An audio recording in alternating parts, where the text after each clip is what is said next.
Nous sommes dans les locaux de l'Office du tourisme d'Isola 2000 avec des nombreux conseillers en séjour des offices de toute la Côte d'Azur.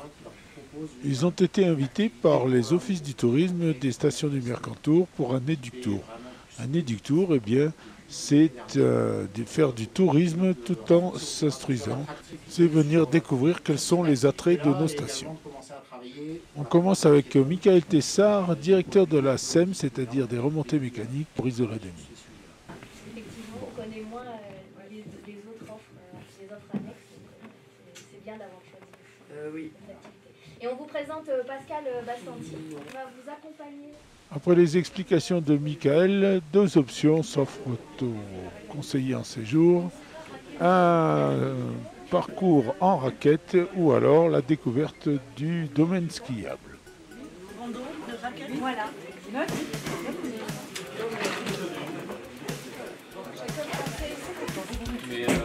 C'est pas bien grave à raquette.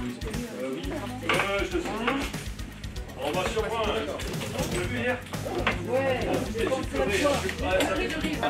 Ici Dominique Fantino, ancien directeur de l'office d'Isola 2000 et des stations du Mercantour et actuellement directeur de l'office de Mougins. Les raquettes sont fournies par l'office du tourisme, sinon les skis, on va les chercher dans un magasin de sport tout proche.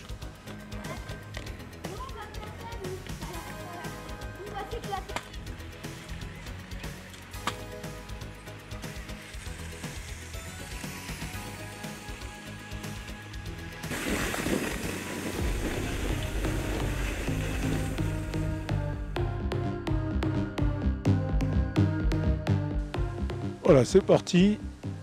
On descend le front de neige pour aller chercher la télécabine du Mercantour. L'éductour qui se déroule en deux parties, c'est-à-dire aujourd'hui Isola 2000 auront demain. Vous verrez donc cette belle station sur un deuxième épisode que je ferai la semaine prochaine.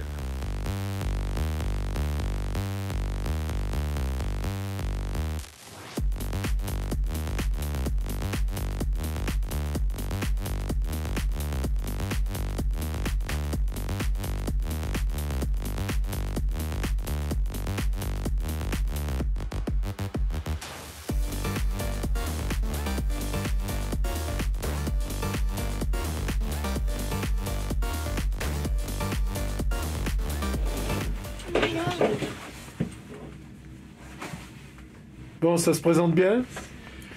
Ah bah ça a l'air très bien, belle journée. Hein. Oui, On va essayer d'en profiter. on fait que démarrer, mais c'est pas mal quoi. Oui, c'est pas mal du tout. C'est pas mal du tout. La neige est sympathique. Un beau soleil. Voilà. Enfin, J'ai bien. Ah, tout à l'heure, tu dis. Timide là, hein? ouais.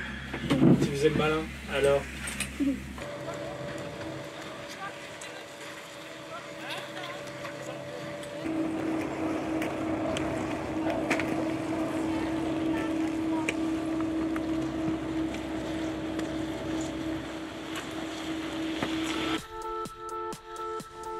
Là, nous sommes sur le domaine de Saint-Sauveur. Je rappelle qu'Isola 2000, c'est 120 km de piste, de 1800 mètres à 2610 mètres d'altitude en haut du mont Sistron.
Profitons que nous sommes sur les pistes pour aller voir quelques freeriders sur la piste nord de VTT, qui est enneigée bien sûr.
Après cette petite parenthèse freeride, nous allons retrouver nos randonneurs qui se trouvent près du Grizzly.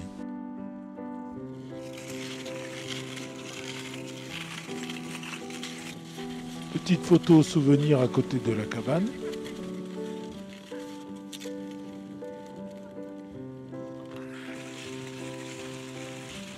Et c'est reparti, sur la piste Grizzly d'ailleurs.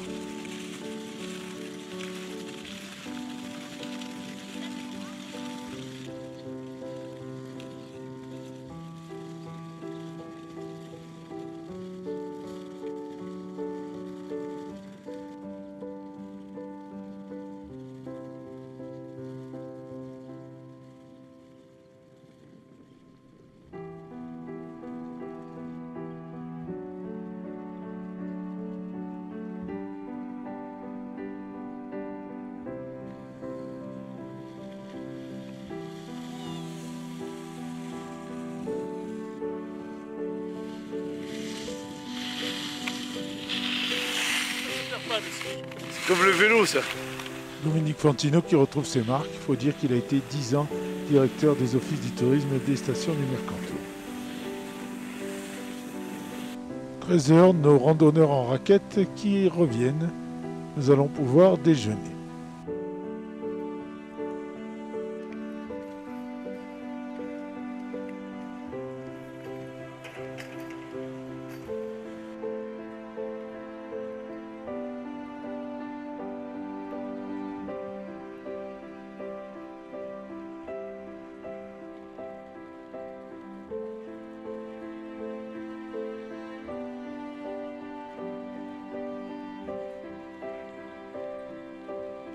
C'est l'heure du buffet campagnard à la Buissonnière.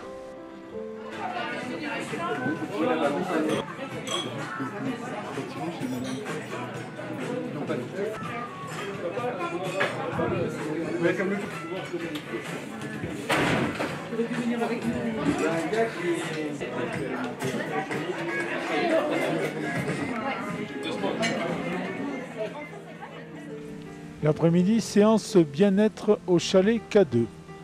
Déjà, on va visiter ce beau chalet qui, je crois, a 14 pièces et fait 400 mètres carrés.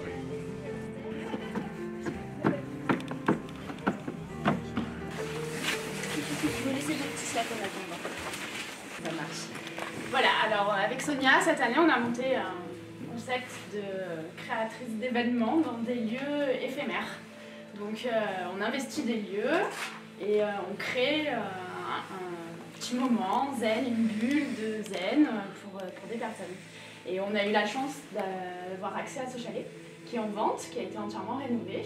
Et en attendant la vente, le propriétaire a fait le choix un petit peu de le faire vivre, donc il est à la location aussi.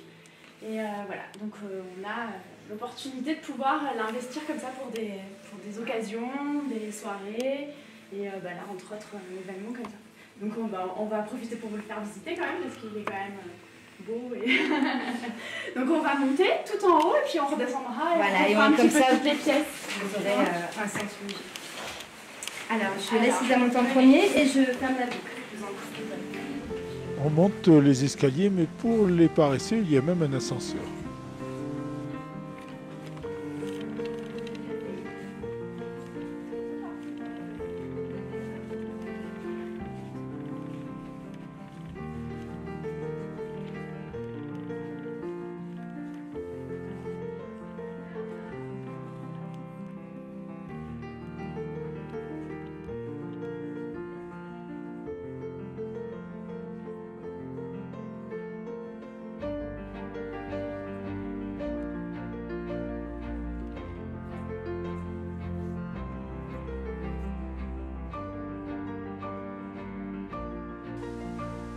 De nombreuses salles de bain qui vont avec les chambres.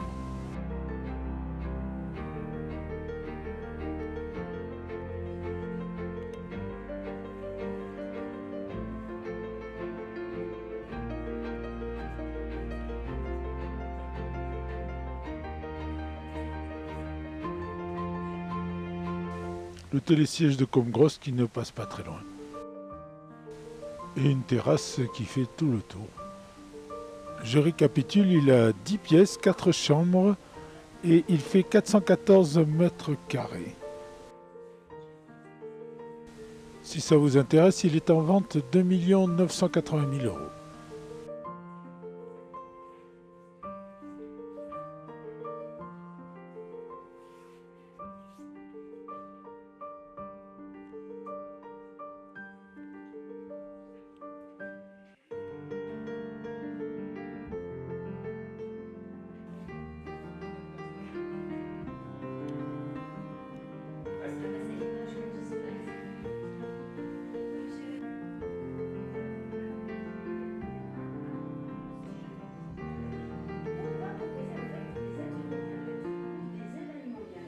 Beaucoup de chercheurs se demandent qu'est-ce que c'est.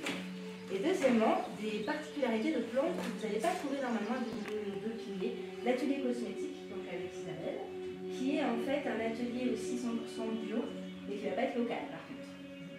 Vous allez pouvoir créer un exfoliant à la fraise pour aller après profiter dans le spa et après le sauna, même le jacuzzi, ce que vous voulez, vous aurez votre test de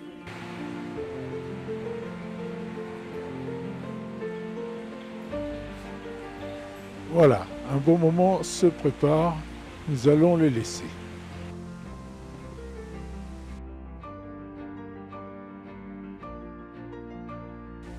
La nuit tombe sur Isola 2000 et tout ce beau monde va descendre à la vacherie en raquette pour déguster les bons produits que fait cet établissement.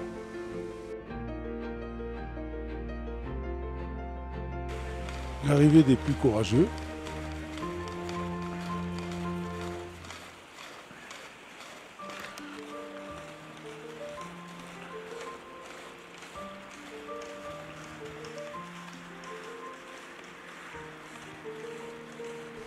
C'est donc l'arrivée à la ferme de la vacherie où il y a 55 vaches et où on va pouvoir déguster du fromage et de la charcuterie italienne.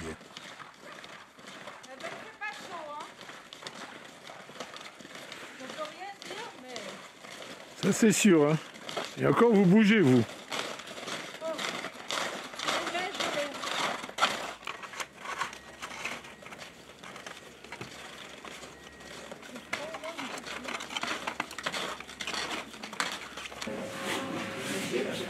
Bonjour. Et bonsoir. emballé, Monique, ça? Bonsoir. T'as tout pesé? Bonjour. C'est meilleur, hein? Ah, mais d'accord. Ouais, les bus, les lunettes, c'est vrai. Oui, par contre. Est-ce que les bouchées, c'est possible de les mettre sous vide? Ah non, non, non. C'est vraiment selon les voies, celui-là. C'est rien.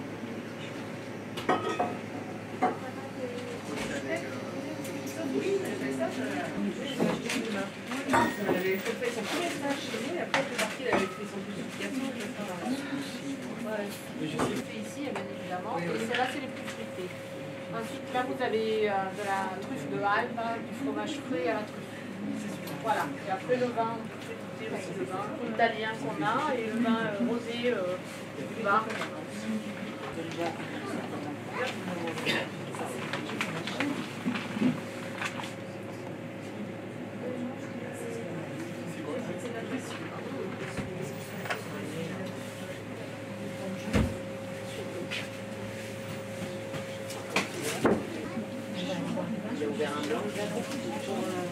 Alors, qui est-ce qui va vouloir un petit verre? Il y a ou du rouge, du blanc ou du rosé.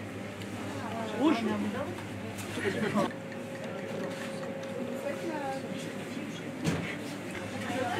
Mon mari, c'était nouveau pour vous. Hein. Ce soir, il s'est mis la tenue là-haut.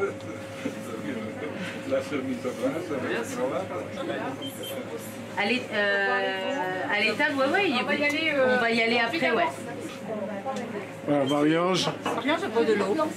Du blanc. Voilà, dès qu'elle aura bu ça, après elle va vous parler de... Enfin, je vous le dis pas, vous verrez. Une cave à fromage, qui est une cave qu'on utilise donc du 1er janvier au 31 décembre. Hein. Donc on est là toute l'année, on a 55 vaches. Et donc on fait à peu près une production de 250 à 800 litres de lait jour. Ce qui représente avec un rendement de 10%, 50 à 90 kg de fromage par jour. Combien de vaches vous avez? 55, madame. Et elles sont là, ici dans le coin? Vous allez les voir tout de suite. Ah voilà. Elles sont juste à côté, dans l'étable. Donc là, on fait plusieurs sortes de fromages qui ont des bases de travail complètement différentes. Pourquoi? Parce qu'on a l'amateur de fromage, puis on a celui qui a les bouts aplatis de la grande distribution. Donc il y a des gens qui aiment les fromages beaucoup plus doux. Quand on a une clientèle, beaucoup d'enfants et de femmes enceintes, donc on a des fromages qu'on thermise. C'est pas de la pasteurisation, mais c'est des fromages où on garantit des bactéries à un niveau beaucoup plus faible qu'au lait cru, si vous voulez. Donc vous avez des tomes là-bas qui sont les tomes type tome de Savoie, qui ont 8 mois, donc c'est des tomes assez fortes. Ensuite vous avez des petits fromages comme ça qui ressemblent un peu à des reblochons. Vous avez ensuite les grands Jacques qui sont le modèle un peu plus supérieur. Et là vous avez des fromages aussi qui ont 6 mois. Et après vous avez les tomes. Vous voyez ici, qui sont jeunes, qui sont des tomes au poivre, des tomes noisettes qui sont des tomes nature. Et ici, vous avez toute la partie tomes à raclette.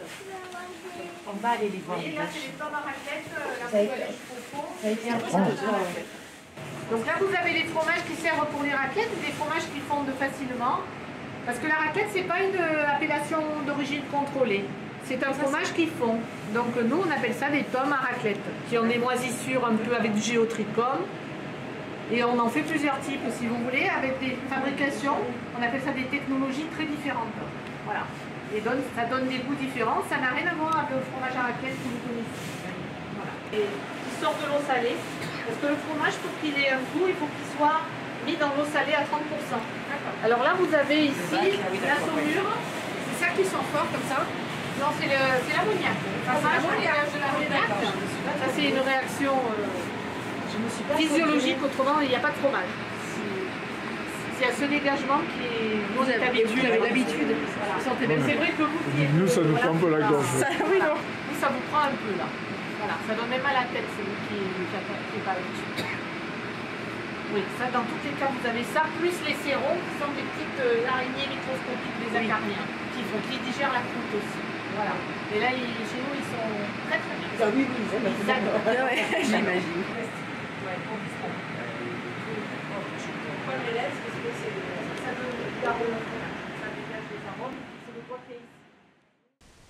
Après la cave d'affinage, on passe à l'étable.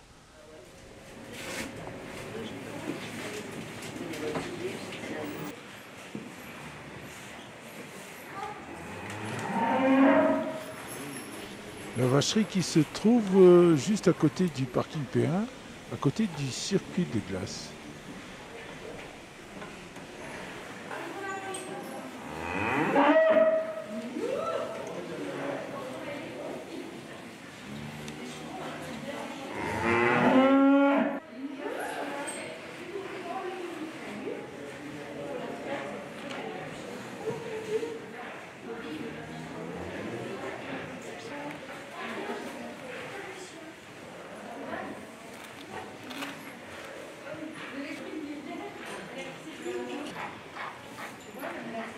On désinfecte.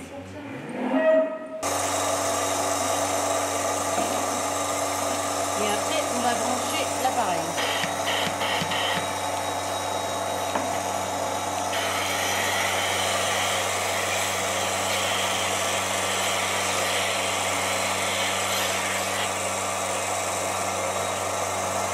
Et attention.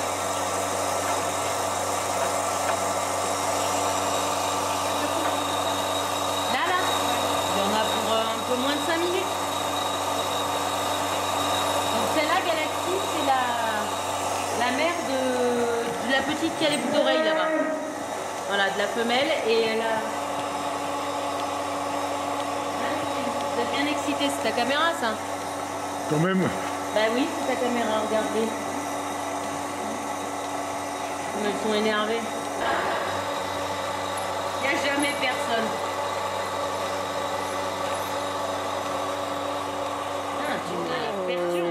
Éductour de 2 jours dans les stations du Mercantour avec les offices du tourisme de la côte. Quel est le but? Alors le but c'est de faire découvrir essentiellement aux conseillers au séjour de ces offices de tourisme nos 2 stations que sont Isola 2000 et Oron afin qu'ils puissent renseigner au mieux les visiteurs qui se rendent dans leur lieu d'accueil. Donc ils ont visité les domaines, quelles ont été les activités? Alors c'est de leur faire voir ce qui est un petit peu novateur chez nous, un petit peu original, de faire voir toutes les activités qu'on peut pratiquer. On a aussi axé sur le hors-ski, car on a vu qu'on avait de plus en plus de demandes sur le hors-ski, donc on leur fait découvrir des balades en raquettes, du ski de fond, après des ateliers bien-être, visite de la vacherie, etc. Vraiment des journées complètes. D'accord, donc voilà, ils vont pouvoir, c'est un échange de bons procédés entre les offices du tourisme de la côte et de la montagne, c'est ça? Tout à fait, parce qu'il faut savoir qu'il y a beaucoup de résidents de la Côte d'Azur et des visiteurs qui demandent des infos aux offices de tourisme du littoral sur nos stations.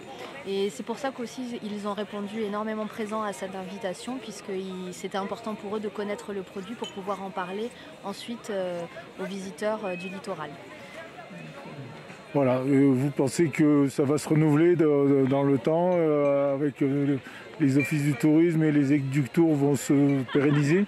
Déjà, nous, on a pas mal d'invitations pour aller sur la côte, pour faire des éductours, parce que c'était une première initiative qui est venue des stations du Mercantour. Nous, on espère faire un autre éductour pour faire découvrir le reste des stations du Mercantour, c'est-à-dire Isola Village, Saint-Étienne-de-Tinée et évidemment le site de randonnée nordique à Saint-Dalmas-le-Selvage que l'on n'a pas pu inclure dans ce programme mais qu'on fera à part entière dans un autre éductour.